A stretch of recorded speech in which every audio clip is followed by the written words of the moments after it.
ትንሽ ከተረጋጋው በኋላ አሁን እኔ እናንተ መለየታለን። ምክንያቱም በጣም ፈተናው ብሷል። አንደኛ አንተም ተበጥብጠሃል፣ በልጅ አልታደልኩም። ሁለተኛ ባልወልድም እኮ መኖር እችላለሁ፣ እንደገና አምጥቼ ማሳደግ እችላለሁ። ስለዚህ ማልወልድልህ ከሆነ ሌላም ችግሮች ካሉ ይሄ ነገር ቢቋረጥ ጣልኩኝ። በጣም ከምል በላይ ምድር ላይ ወይም ኢትዮጵያ ውስጥ እኔ እና እሱ ጥቁርና ነጭ የተጋባን እስከሚመስል ድረስ ያኔ ብዙ የለም ነበር።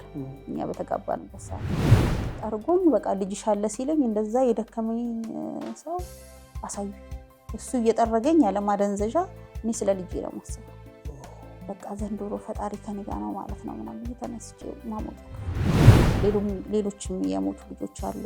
ከነሱ ጋር አንድ ላይ ወስደን የጅምላ መቃብር አለስ እዛ በቃ ምንም አላልኩኝም።